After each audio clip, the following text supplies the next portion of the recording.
Hi అండి. Hi. మీరు వినే ఉంటారు అఘోరితో పాటు ఒక వర్షిని అంటే వాళ్ళ అమ్మ నాన్న ఏమంటున్నారంటే మా కూతురికి మందు పెట్టి తీసుకొని వెళ్ళిపోయింది కానీ నా కూతురు నా దగ్గరికి రావట్లా. వర్షిని మనం వింటే నా ఇష్టపూర్వకంగానే వచ్చా, అఘోరి నాకు అమ్మతో సమానం అంటుంది. సో ఈ మొత్తం మ్యాటర్లో మీరు ఏమనుకుంటున్నారు? ఆ గురించి చూస్తుంటే నాకు నిజంగా భయం వేస్తుంది. అంటే ఇంతవరకు నాకు ఏ అమ్మాయి వాళ్ళలేదు, తన చుట్టూ ఏమో అమ్మాయిలు తిరుగుతున్నారు, తనేమో ఏ టెస్ట్కైనా రెడీ అంటుంది. నాకు అలాంటి ఏ ఫీలింగ్స్ లేవు, నేను ఆ అమ్మాయిని ఏం చేయలేదు అంటుంది. అది ఎంతవరకు నిజమో తెలియట్లేదు మళ్ళీ. బట్ తను ఏదో అదే పూజలు చేస్తుందని అంటున్నారు. ఫస్ట్ ఆఫ్ ఆల్ నువ్వు ఇంట్లోకి రానియడం తప్పు. ఫస్ట్ ఆఫ్ ఆల్ మీరు వాళ్ళ వర్షిని వాళ్ళ ఫ్యామిలీ వాళ్ళు ఇంట్లోకి రానియడం తప్పు. ఇంట్లో పిలిపించి ఫుడ్ పెట్టి ఒక 2-3 రోజులేమో పెట్టుకున్నట్టున్నారు.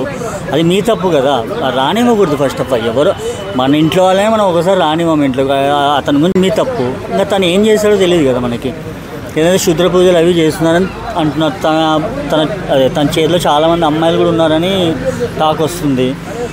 అయితే రీసెంట్గా వచ్చిన వార్త అంటే గుజరాత్ వెళ్ళారు ఇద్దరు. వెళ్ళినప్పుడు వర్షితాన్ని పోలీసులు కంట్రోల్కి తీసుకున్నారంట. సో ఒక వీడియో అయితే అఘోరి పోస్ట్ చేసింది. వర్షితకి ఏమైనా నాకు సంబంధం లేదు, ప్రజలారా వర్షిత వాళ్ళ అమ్మ నాన్న అందరూ వినండి, పోలీసులు అయితే నా దగ్గర నుంచి తీసుకొని వెళ్ళిపోయారు. ఈ మాట ఎంతవరకు నిజం అంటారు? అదే చెప్పింది. ఏదో న్యూస్లో వాళ్ళు అడిగితే మరి మీరు ఇప్పుడు ఇక్కడికి వస్తారా అటు వెళ్ళిపోతారా అంటే, నేను నా ప్రయాణం ముందుకు వెళ్ళిపోతాను, అక్కడికి మళ్ళీ వస్తాను తెలంగాణకి, వచ్చి తన గురించి మాట్లాడతా అంటుంది. అసలు ఇంత అమర ప్రేమకులు ఏందో నాకు అర్థం కావట్లేదు. అదే వాళ్ళ ఫ్యామిలీ వాళ్ళకైతే వెళ్ళిపోయింది ఆ అమ్మాయి. బట్ ఆ అమ్మాయి కూడా ఏమో గేమ్స్ ఆడుతుందని నేను అనుకుంటున్నాను. ఎందుకంటే ఇక్కడ ఉన్నంతసేపు ఏమో మీరెవరు, అది వాళ్ళ తమ్ముడు వాళ్ళు కాల్ చేస్తే అసలు మీరెవరు నాకు కాల్ చేయకండి అని కొంచెం ర్యాష్గా మాట్లాడింది. ఇప్పుడు మళ్ళీ అక్కడికి పోయింది కదా, నాకు అదే అర్థం. ఈ అమ్మాయి గేమ్స్ కూడా నాకేం అర్థం కావట్లేదు.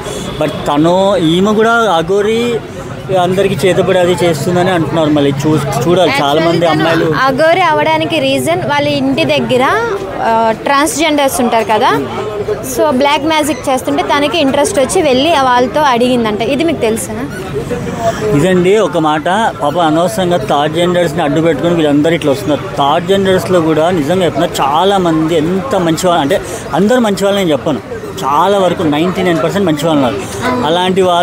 ఇలాంటి వాళ్ళు చేయడం వల్ల వాళ్ళకు కూడా బ్యాడ్ నేమ్ వస్తుంది. ఫస్ట్ స్టార్టింగ్లో ఎక్కడ పుట్టపైన ఏదో ఉండి స్టార్టింగ్ వచ్చినప్పుడు అక్కడ థర్డ్ జెండర్ ఏదో పూజ చేస్తుందని చెప్పి ఈమె కూడా వెళ్ళి ఆమెకు తెలుసు అని చెప్పి ఆమెను పట్టుకున్నారు. అప్పుడు ఇలా వీళ్ళు ఏం చేస్తున్నారంటే వీళ్ళ పేరు అడ్డు పెట్టుకొని వీళ్ళు ముందుకు వెళ్ళిపోతున్నారు. ఎంతవరకు అఘోరి నిజంగానే బ్లాక్ మ్యాజిక్ చేస్తుందంటారా? ఫస్ట్ ఆఫ్ ఆల్ తను మగానా ఆడానా తెలియాలి ఫస్ట్ ఆఫ్ ఆల్. ఎందుకంటే తనేమో నాకు సర్జరీ అయింది, నాకు ఆ ఫీలింగ్స్ లేవు అది ఇది అని అంటుంది.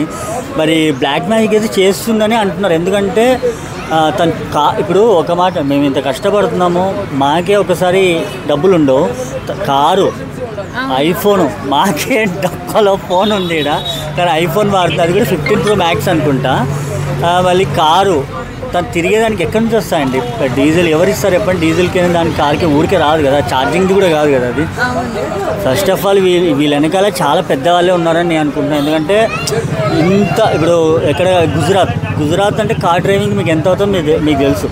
అంత డబ్బులు అంటే వెనకాల ఎవరో అంటే కొన్ని పెద్దవాళ్ళే ఉన్నారని నేను అనుకుంటున్నాను. ఈ అఘోరికి అగత్యాలకి ఫుల్ స్టాప్ పెట్టాలంటే ఏం చేస్తే మంచిదంటారు? First of all Revanth Reddy గారు నాకు ఒక గన్ ఇచ్చేయండి, నేను వెళ్ళి చంపేస్తా, అక్కడితో ఫుల్ స్టాప్ అయిపోతుంది, ఇంకెవరు రారు. అండ్ జాగ్రత్తగా ఉండండి. ఇలాంటి వాళ్ళు ఇండ్ల దగ్గరికి వస్తే కొంచెం చూసుకోండి. ఎందుకంటే ఎవరు ఎలాంటి ఉంటారో తెలియదు కాబట్టి కొంచెం జాగ్రత్త ఉండండి. ఏదైనా అయిన తర్వాత మనం ఏం చేసుకోలేము, అందుకే జాగ్రత్త ఉండండి. Thank you so much.